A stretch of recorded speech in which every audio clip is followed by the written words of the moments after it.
My mother publicly shut my 8-year-old son out of her birthday to impress others after years of using me as her personal ATM. She never imagined how fast life would collapse when I finally let her see what family looks like without me. I, 34 male, have been grinding since I was 16 to get where I am today. Started delivering pizzas in high school, worked construction during college, and clawed my way up to senior project manager at a major construction company in Seattle. I oversee million-dollar commercial builds and pull in about $285,000 a year.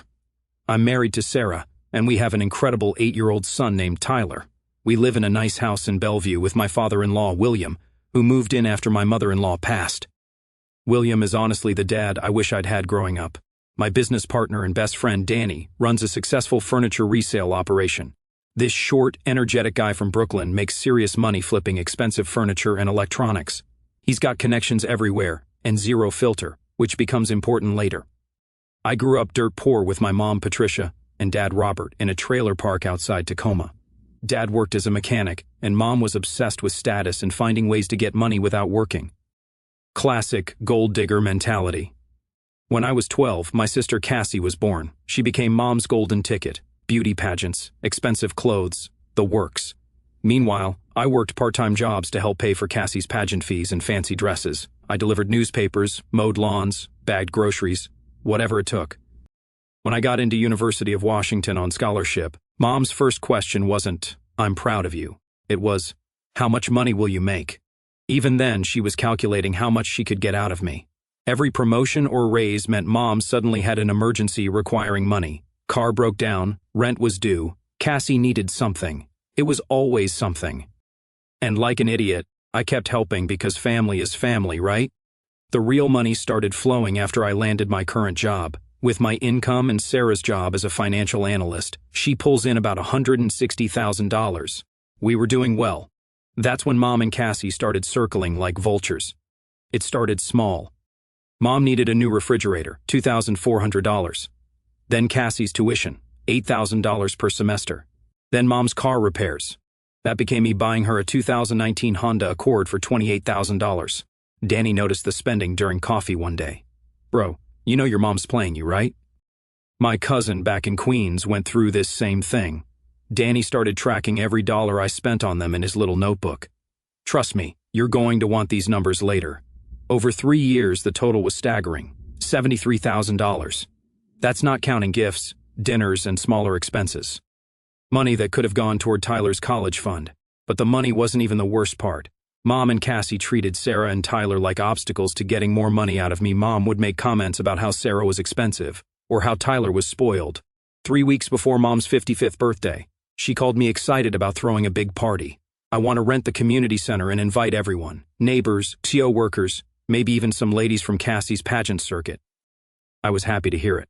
"That sounds great, Mom. How much do you need?" "Maybe $2,500. I want catered food, decorations, maybe a DJ." Without hesitation, I said yes and offered to bring Tyler early to help set up. The kid had been working on an elaborate birthday card for 2 weeks, covered in glitter with, "Happy birthday, Grandma. I love you," in his careful handwriting. 3 days before the party, I'm in a meeting when my phone buzzes. Text from Mom. "Don't bring Tyler to the party. Cassie's bringing some important people, and we can't have him running around causing problems." I stared at that message for a full minute. My 8-year-old son wasn't welcome at her birthday party because he might cause problems. I called her immediately, straight to voicemail. Called again, voicemail. By the 3rd try, I was furious. That's when I called Danny. "Dude, you're not going to believe this." I read him the text. Silence for 10 seconds. Then, "Are you kidding me? She banned your kid from her birthday party. Bro, this is it. You remember what I told you about my cousin? You got 2 choices. Be a doormat for life or teach these people a lesson. And lucky for you, I got ideas." That conversation with Danny was the moment I decided to stop being a pushover and start being strategic. I drove straight to Mom's apartment in Renton. I'd been helping with her rent because her department store job apparently didn't pay enough. Cassie answered the door wearing designer clothes I probably paid for, looking annoyed like I was interrupting something important. "Oh, hey Sam, what are you doing here?" Mom came out looking flustered. "Sam, what a surprise." "Is everything okay?" I showed them the text. Explain this. Mom went into damage control mode. It's just that Cassie met this successful businessman and she's bringing him to the party. We want to make a good impression, and you know how energetic Tyler can be. He's 8 years old. What exactly do you think he's going to do? Cassie jumped in with disgust. Last time Tyler was here, he spilled juice on Mom's white couch and broke that picture frame. William has been taking him to fancy restaurants and he doesn't know how to behave around important people. That comment about William made my blood boil. William had been teaching Tyler manners, something my own family couldn't be bothered with. So, you want me to pay $2,500 for a party my son isn't invited to? Mom tried looking sympathetic. Just this once, honey. Maybe Tyler could spend the day with Sarah? That's when I realized they didn't see Tyler as family. They saw him as an inconvenience. Keep your party. I walked toward the door. Sam, wait. It's my birthday and Tyler's your grandson, but apparently that doesn't mean anything. When I got home, Tyler was showing William his elaborate birthday card covered in glitter. After Tyler went to bed, I told Sarah and William everything. William was furious. That's unacceptable. How could they exclude him? Sarah wasn't surprised. I've always felt like they only tolerated us. I called Danny with the plan. You remember how I track everything you bought them? Tomorrow we're making house calls, Danny said excitedly. We're going to reclaim your property. You got receipts, right? Yeah, but I can't steal furniture. Who said steal? You'll text your mom saying you want to pick up some things. She'll let us in thinking you're apologizing. Then we legally remove everything that belongs to you. Danny's plan was brilliant. Since Mom bragged about the expensive stuff I bought her, she'd have to let us take it back or admit she'd been lying. That night, I listed everything I'd bought. TV, couch, Honda Accord, laptop, iPhone, jewelry, appliances. But more importantly, I realized my leverage. Mom's rent was $2,100 monthly, and I covered $1,200. Cassie's insurance, phone, and credit cards all came from my account. They were completely financially dependent on me and didn't realize it. You sure about this? Sarah asked. They made their choice when they decided Tyler wasn't good enough. The next morning, I met Danny at his warehouse. He'd arranged a truck and 2 guys. You ready? Danny asked, grinning. Let's do it. At 10 a.m. sharp, we pulled up to Mom's apartment complex in Danny's truck, followed by a smaller van. I'd texted Mom earlier saying I wanted to pick up some old photo albums and maybe talk things through. She'd responded immediately, saying she'd be home and that she was so glad I was being reasonable. When Mom opened the door and saw Danny and his 2 guys behind me, her face went from happy to confused to worried in about 3 seconds. Sam, who are these people? Mom, this is my business partner Danny and his associates. We're here to collect my property. Your property? What are you talking about? I pulled out my phone and started reading from the list. Samsung 65-inch QLED TV purchased March 15, 2022. $2,400. White leather sectional sofa purchased April 3, 2022. $3,200. KitchenAid stand mixer purchased May 10, 2022. $380. Sam, what are you doing? That's my stuff. Danny stepped forward with this big friendly smile. Actually, ma'am, everything on this list was purchased by Sam here. We got all the receipts, credit card statements, and delivery confirmations. Since they were gifts, and Sam's revoking the gifts due to breach of family relationship, we're legally entitled to reclaim the items. Breach of family relationship? That's not a real thing. Actually, Danny continued, still smiling, in Washington state, gifts given under the expectation of continued family relationship can be revoked if that relationship is severed by the recipient.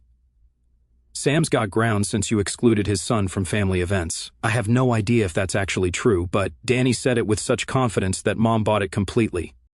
Cassie came out of her bedroom in pajamas, looking confused. What's going on? Why are there strange men in our apartment? Your brother's lost his mind, Mom said. He thinks he can just take back everything he gave us. Not everything, I corrected. Just the stuff worth taking. You can keep the picture frames and the throw pillows. Danny's guys were already disconnecting the TV while Danny himself was taking photos of everything with his phone. For insurance purposes, he explained to my increasingly panicked mother. Sam, please, Mom begged. Can't we talk about this? It's my birthday tomorrow. Yeah, about that, I said, pulling out another document. I also canceled the catering order and the venue rental. Got most of my deposit back. Mom's face went white. You can't do that. I already invited people. Should have thought about that before you uninvited my son. Cassie was getting hysterical. Sam, this is insane. You can't just take our stuff. Your stuff? Danny laughed. Princess, your brother's been paying for everything in this apartment for 3 years. What exactly do you think you own here? While his guys loaded the TV into the truck, Danny made a show of examining the Honda Accord through the window. Nice car, he said loudly. What year is this Honda? 2019, Cassie said proudly. It's mine. Really? 'Cause according to the registration Sam showed me, it's in his name. Insurance, too. Danny pulled out his phone. I got a buddy who runs a towing company. He could be here in 20 minutes. That's when Cassie started crying. Mom, do something. He can't take my car. My mom was too busy watching her TV disappear out the front door to help. Sam, please. I'm sorry about Tyler. Can't we work this out? Work what out? You made it clear that Tyler isn't welcome in this family. So now you get to see what this family looks like without me in it. The whole operation took about 45 minutes.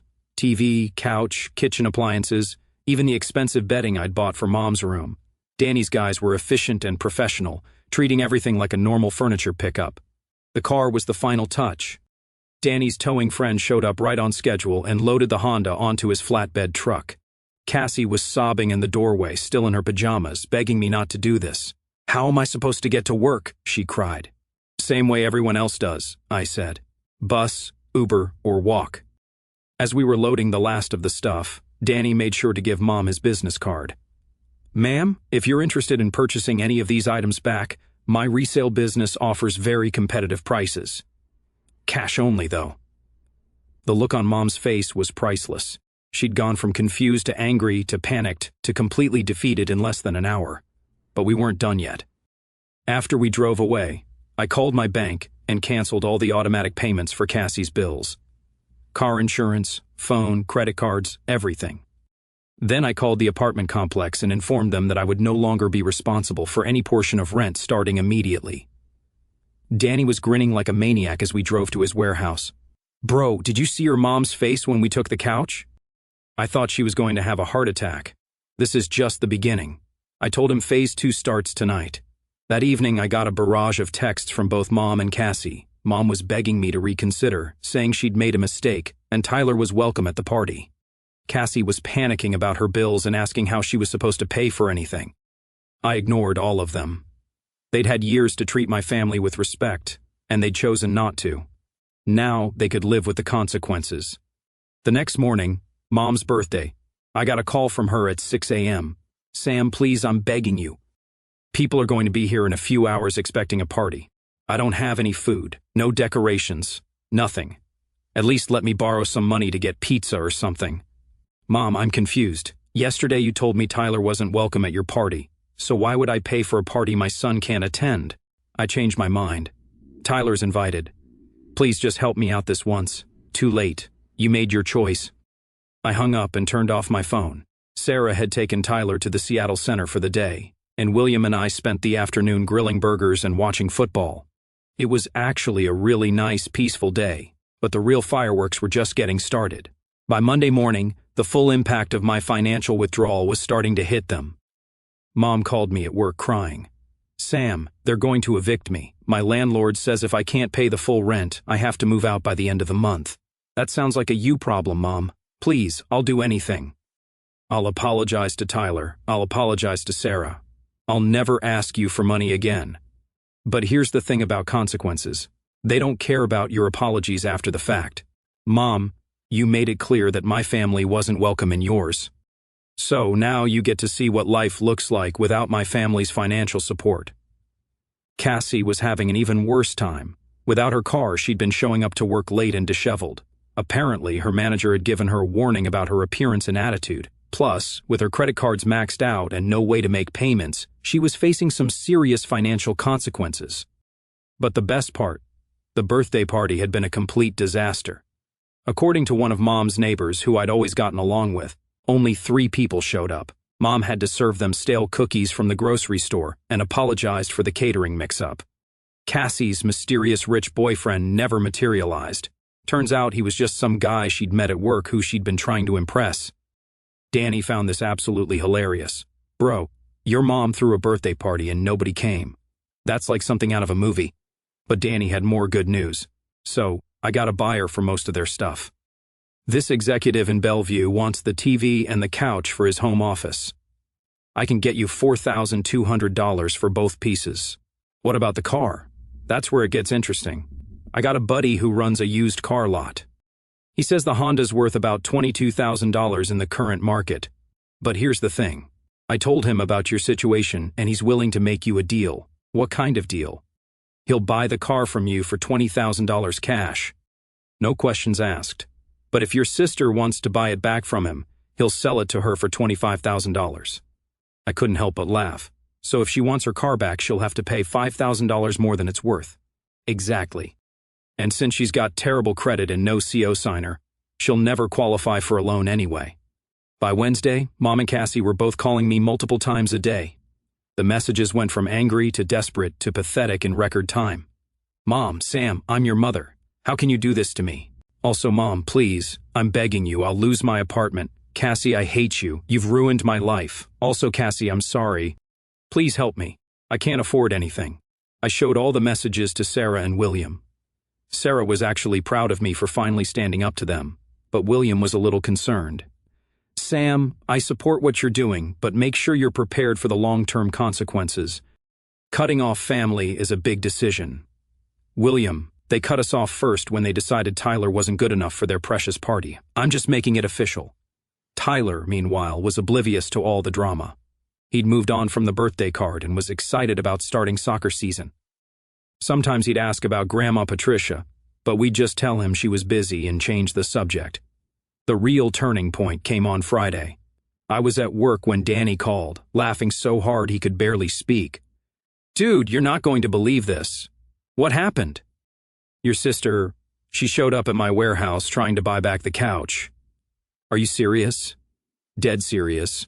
She walks in with like $200 in crumpled bills and asks if she can make payments on the couch. When I told her it was $3,200, she started crying and asked if I take $50 a month. Danny was practically wheezing with laughter. At $50 a month, it would take her over 5 years to pay off a used couch. I told her she could get a brand new couch at IKEA for like $500. 3 weeks after the birthday party disaster, Danny called me with an update that had me laughing for days. Bro, you're going to love this. So, I'm at the gas station near your mom's apartment, right? And I see this beat-up Toyota pull up. Guess who gets out? Cassie. Cassie looking rough as heck. Hair's a mess, wearing some cheap clothes, looking like she's been crying. So I go over and say hi just to be friendly. Danny was barely containing his laughter. She starts telling me about how she got fired from the restaurant job because she kept showing up late and couldn't afford decent clothes. Then she asks, and I'm not joking, she asks if I'm hiring at the warehouse. No way. I told her we only hire people with reliable transportation and a good work ethic. You should have seen her face. But that wasn't even the best part. Apparently, Cassie's entire plan to marry rich had fallen apart. Without a car, designer clothes, or the confidence that comes from having financial security, she couldn't maintain the image she'd been projecting. The guys she'd been trying to impress at the restaurant weren't interested in a broke hostess who took the bus to work.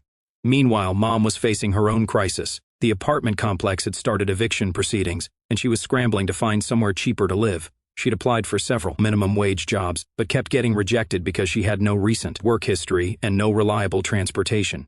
The best part, they were both blaming each other for their situation. According to Danny's intelligence network, he knows people everywhere. Mom was angry at Cassie for causing trouble with Sam, and Cassie was mad at Mom for ruining her relationship with her rich brother. But the real drama explosion happened about a month later. I was having dinner with Sarah, Tyler, and William when my phone started buzzing like crazy. Text after text from Mom, each one more desperate than the last. Sam, please answer your phone. Emergency. I'm in the hospital. I need help. They're going to kick me out if I can't pay. I showed the messages to Sarah. Think it's real? Only one way to find out. I called Mom back. She answered on the first ring, crying hysterically. Sam, oh, thank goodness. I'm at the medical center. I had chest pains and they brought me in an ambulance. The doctors want to run tests, but I don't have insurance, and they want $5,000 up front. Now, I'm not a complete monster. If Mom was actually having a heart attack, I wasn't going to let her die over money. But something about this felt off. Mom, slow down. What exactly happened?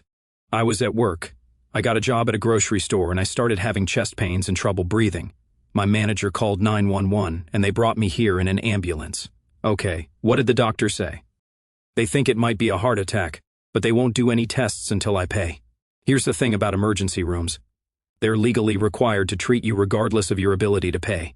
They might bill you later, but they're not going to let you die in the waiting room over money.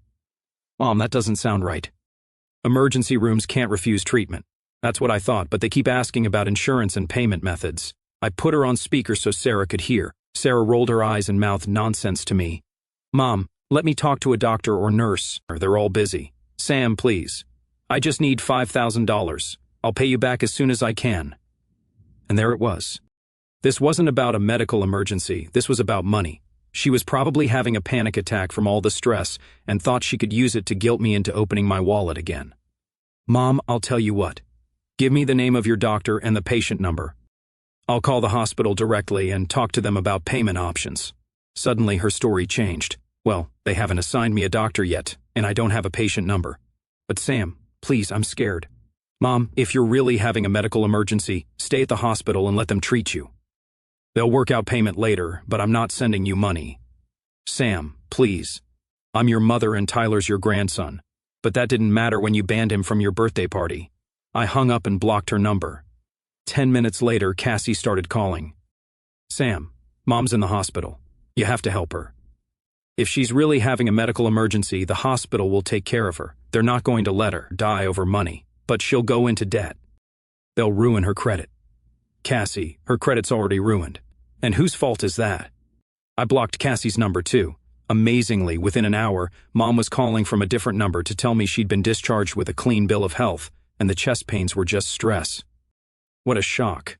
2 months after the birthday party debacle, Mom and Cassie had hit absolute rock bottom. Mom had been evicted from her apartment and was living in a weekly motel that charged $300 per week for a room the size of a closet.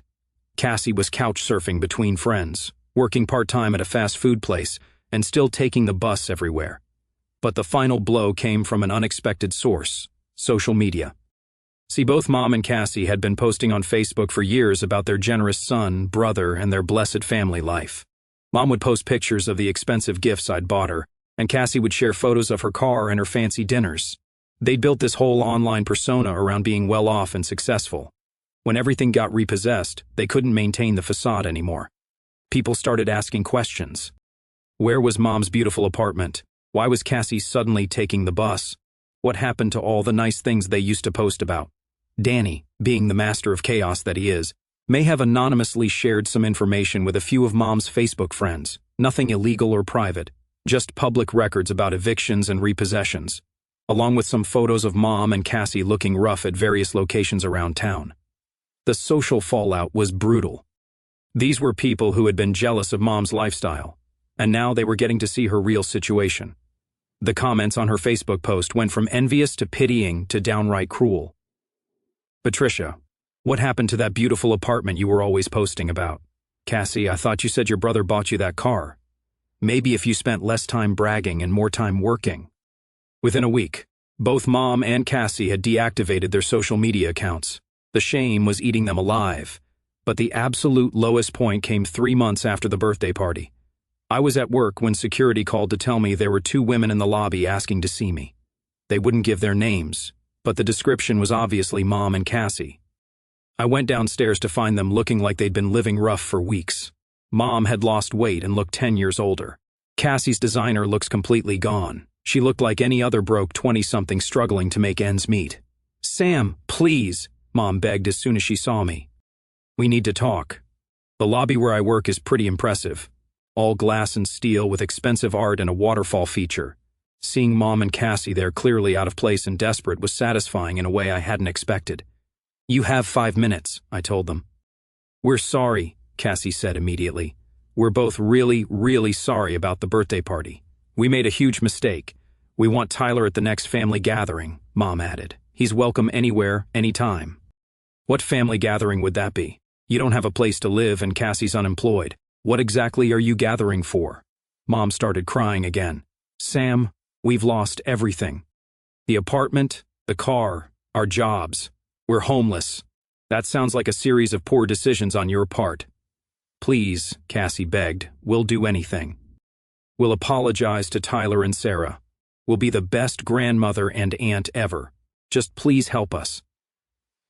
I looked at these two women who had raised me, who I'd loved and supported for years, who had thrown it all away because they thought my 8-year-old son wasn't good enough for their precious birthday party. "You know what I find interesting?" I said. 3 months ago, Tyler wasn't welcome at a birthday party. But now that you need money, suddenly he's welcome anywhere, anytime. Funny how that works. "We made a mistake," Mom cried. "People make mistakes." "No. You made a choice. You chose to prioritize appearances over family. You chose to exclude an innocent child because you were embarrassed by him. And now you're living with the consequences of that choice." Security was starting to take notice of the commotion. I could see them moving closer, ready to intervene if necessary. "Here's what's going to happen," I told them. "You're going to leave this building and never come back. You're going to stop calling me, stop texting me, and stop showing up at my house.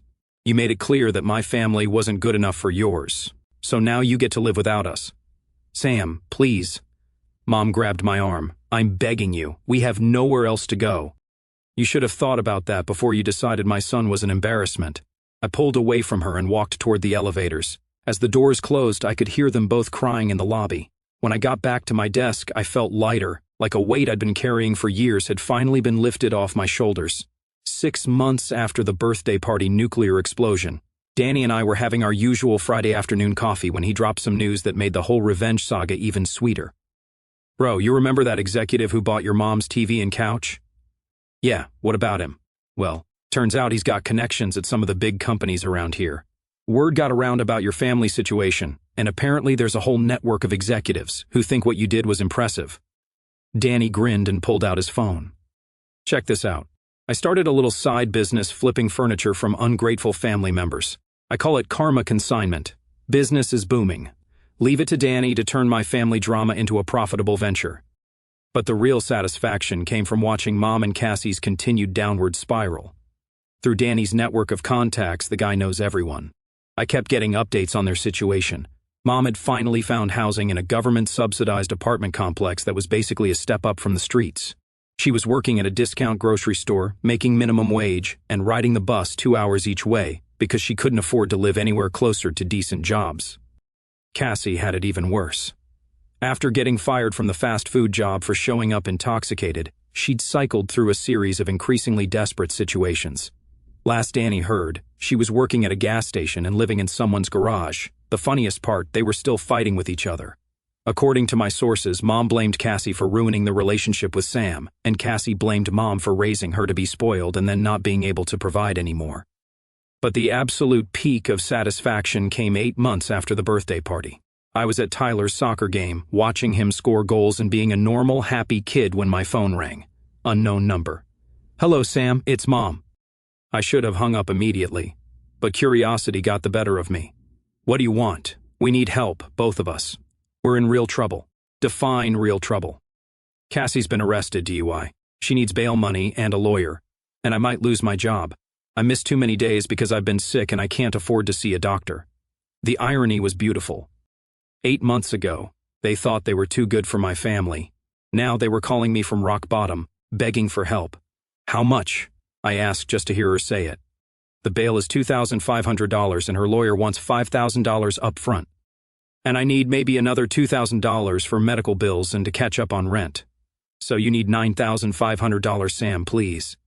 I know we messed up, I know we hurt Tyler and Sarah and you, but we're family. We're blood." I watched Tyler celebrate with his teammates after scoring another goal. William was cheering from the sidelines and Sarah was taking pictures. My real family. The people who actually loved and supported each other. "You know what, Mom?